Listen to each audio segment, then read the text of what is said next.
Happy New Year. But is it? Happy New Bow.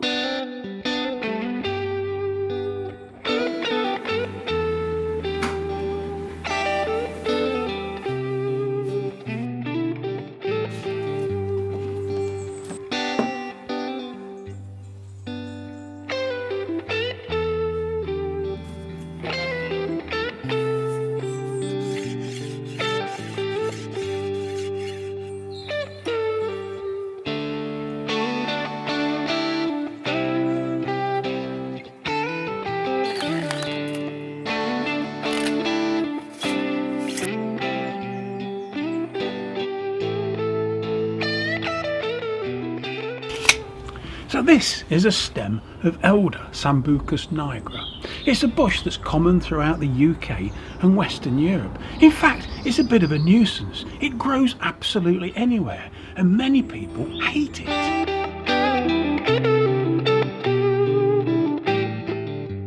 Now, I've often made wine from elderflowers and elderberries. Both are absolutely fantastic. But in the next few weeks, I hope to discover whether or not I can make, from this stem of elder, a longbow. Now, I think this elder will present me with a problem that I've never ever faced before, and it's this. Elder has a hole in the middle.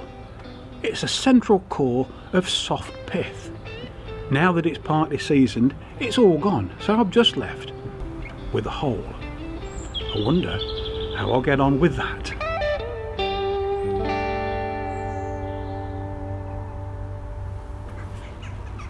Now, it's not just the hole in this stave that might cause me difficulties. This stave has got a distinct kink in the end as well, plus of course the normal knots and wiggles. Anyway, first job is to take this lovely craggy bark off the stave and get down to the bare wood.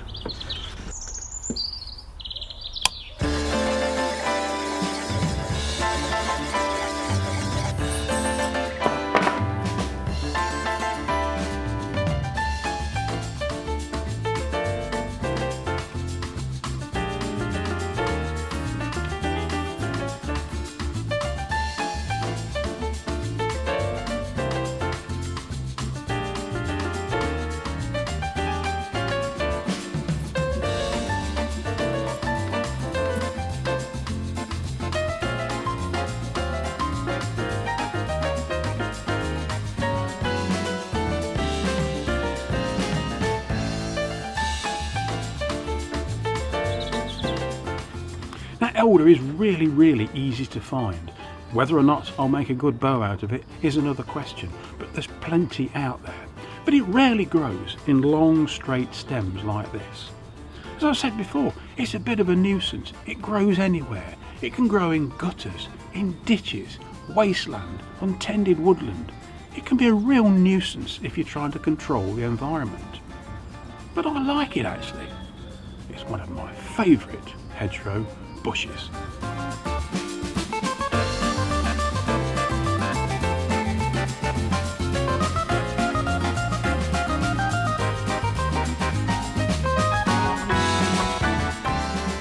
Now, this elder stave is about 75 inches long and around about 2 inches in diameter. Hopefully enough to make a reasonable bow.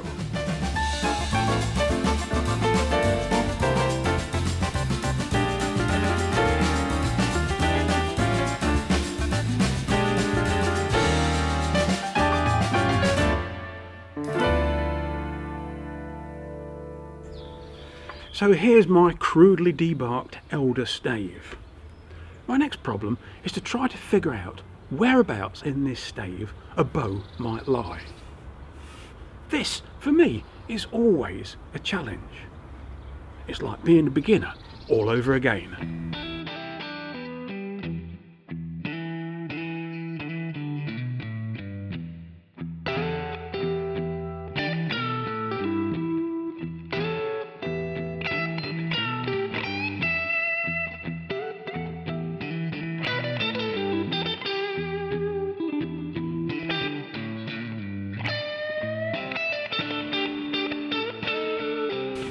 So now I've debarked this stave, I find that in the middle it's slightly oval in shape, which gives me two choices how I might lay a bow onto this stave, like this.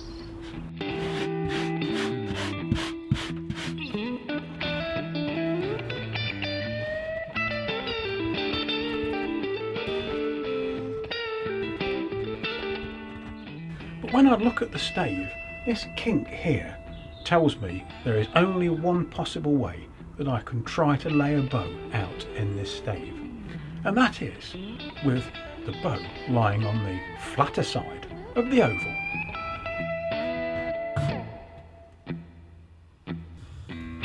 So my first job is to mark a crude centre line, a string line, along what will be the belly, I hope, of this bow.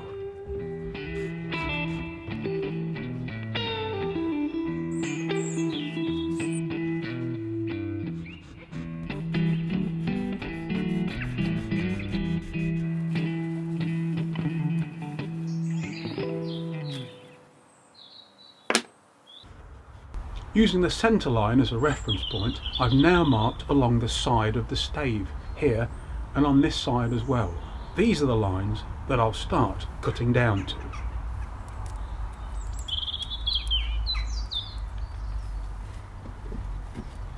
So it's time now to start cutting this older stave down to approximate bow dimensions. Ordinarily, to do this, I would use a machete, or indeed an axe. But I'm a bit worried about how Elder might react to being struck by a blade. So today I'm going to use a handsaw.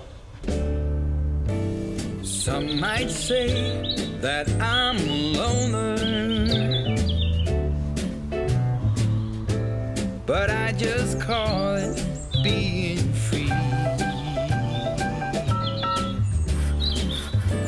I am my heart's only owner, or at least I used to be, 'cause now a wildfire is raging deep inside,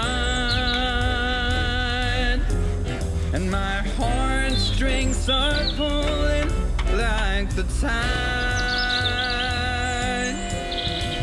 The match that drew a spark was a single stolen kiss, and if that ain't love, I don't know what is. So that's the first and early cuts into this elder stave, and now you can clearly see that line where the soft pith ran up the centre of this piece of wood, and it really exaggerates this wiggle here towards the end of the stave.